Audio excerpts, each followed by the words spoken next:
Hi hello നമസ്കാരം. ഇന്നാണ് India versus England 5 T20 പരമ്പര അടങ്ങുന്നതിലെ മൂന്നാമത്തെ T20 ഇന്നാണ്. അപ്പം നമ്മൾ ആദ്യത്തെ T20 നമ്മൾ ബാറ്റ് ചെയ്തു. സെക്കൻഡ് ഇന്നിങ്സ് ബാറ്റ് ചെയ്തിട്ട് അബാൻഡ് ചെയ്തു. രണ്ടാമത്തെ T20 ഫസ്റ്റ് ഇന്നിങ്സ് നമ്മൾ ബാറ്റ് ചെയ്തു, ഇംഗ്ലണ്ട് ചേസ് ചെയ്തു. രണ്ടാമത്തെ T20 ഇംഗ്ലണ്ടാണ് ജയിച്ചത്. അപ്പം ഇന്നത്തെ മത്സരം കുറച്ച് നിർണായകമായ മത്സരമാണ്. ശ്രേയസ് അയ്യറിന്റെ ക്യാപ്റ്റൻസിക്കും അതേപോലെ തന്നെ ഇന്ത്യൻ ടീമിനും തുടർച്ചയായ 4 കളികളും 3 കളിയെ നമുക്ക് ജയിക്കാൻ പറ്റിയിട്ടുണ്ട്. ഇന്ന് അപ്പം വളരെ ക്രൂഷ്യൽ മാച്ചാണ്. ഇന്നും കൂടി ജയിക്കാൻ പറ്റിയില്ലെങ്കിൽ അത് പല ചർച്ചകളിലേക്കും വഴിമാറാൻ സാധ്യതയുണ്ട്. അതേപോലെ തന്നെ പ്ലേയിങ് ലെവലിൽ വലിയ മാറ്റം വരുത്താൻ സാധ്യതയില്ല.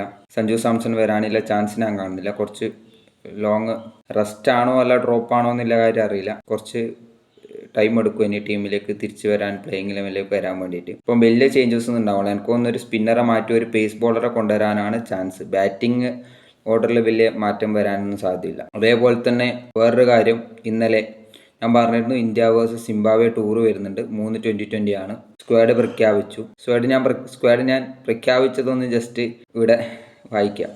അതിലെന്താ നിങ്ങൾക്ക് ഒരു ഞെട്ടിക്കുന്ന കാര്യം തോന്നുന്നുള്ളത് അത് ഞാൻ വായിച്ചു കഴിയുമ്പോൾ നിങ്ങൾക്ക് മനസ്സിലാവും. സ്ക്വാഡ് ഞാൻ വായിക്കാം. ശ്രേയസ് അയ്യർ ക്യാപ്റ്റൻ, വൈഭവ് സൂര്യവംശി, അഭിഷേക് ശർമ്മ, തിലക് വർമ്മയാണ് ഇന്ത്യൻ T20 ടീമിന്റെ വൈസ് ക്യാപ്റ്റൻ. ഇഷാൻ കിഷൻ, ശിവൻ ഡൂബെ, സൂര്യാൻ ഷഡ്ഗെ, റിക്കു സിംഗ് ടീമിലേക്ക് തിരിച്ചു വന്നു.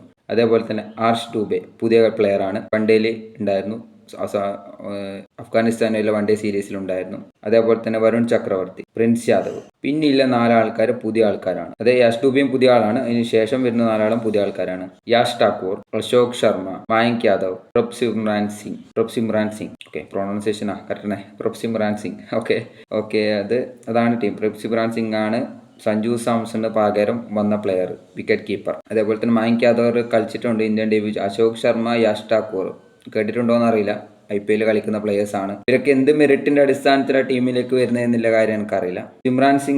പ്രഭ്സിമ്രാൻ സിംഗ് അത്യാവശ്യം IPL 2-3 സീസണായിട്ട് അത്യാവശ്യം നല്ല രീതിയിൽ കളിക്കുന്നുണ്ട്. അതൊക്കെ അതവിടെ സൈഡിൽ നിൽക്കട്ടെ. സഞ്ജു സാംസണെ ഡ്രോപ്പ് ചെയ്തു. എന്ത് കാരണം കൊണ്ട്? അത് ഇതുവരെ ആർക്കും മനസ്സിലായിട്ടില്ല. എന്തുകൊണ്ട് സഞ്ജു സാംസണെ ഡ്രോപ്പ് ചെയ്തു? ഇപ്പം ഇന്നലെയൊക്കെ വന്നത് സഞ്ജു സാംസണ് റെസ്റ്റ് കൊടുത്താണ്. സിംബാബ്വെ ടൂറിലേക്ക് കൊണ്ടുപോയാലും കളിപ്പിക്കൂല, വൈഭവ് സൂര്യവംശിയാണ് കളിപ്പിക്കുക, അതുകൊണ്ടാണ് സഞ്ജു സാംസണെ ടീമിലെടുക്കാൻ. ഏഷ്യൻ ഗെയിംസിലെ ടീമിലുണ്ടല്ലോ, അവിടെ ഡ്രോപ്പ് ചെയ്തിട്ടുണ്ടല്ലോ എന്നൊക്കെ പറഞ്ഞിട്ട് വരുന്നുണ്ട്. അപ്പോൾ എന്തുകൊണ്ട് ഒള്ളി സഞ്ജു സാംസൺ? അതിലേക്ക് വേറെയും പ്രമുഖരെ ഡ്രോപ്പ് ചെയ്തിട്ടുണ്ട്. ആർഷ്ദീപ് സിംഗ് ഇല്ല, രവി ബിഷ്ണോയി ഇല്ല, അതേപോലെ തന്നെ പ്രസിദ്ധ് കൃഷ്ണ ഇല്ല, അക്ഷർ പട്ടേൽ ഇല്ല. ഇവരൊന്നും ടീമിലില്ല. എന്തുകൊണ്ട് സഞ്ജു സാംസൺ? Why always Sanju Samson? അതാണ് ചോദ്യം. എന്തുകൊണ്ട് ബാക്കിയുള്ളവരെ ഡ്രോപ്പ് ചെയ്ത് റെസ്റ്റ് കൊടുക്കുന്നില്ല? സഞ്ജു സാംസൺ മാത്രം സീനിയർ പ്ലെയറാണ്, അതുകൊണ്ട് ഒഴിവാക്കി റെസ്റ്റ് കൊടുത്തതാണ്. എന്തായാലും കളിപ്പിക്കാൻ പോകുന്നില്ല, അതുകൊണ്ടാണ് റെസ്റ്റ് കൊടുത്തതെന്നാണ് പല ഇതിൽ നിന്നും വരുന്ന ന്യൂസ്. പറഞ്ഞിട്ട് കാര്യമില്ല.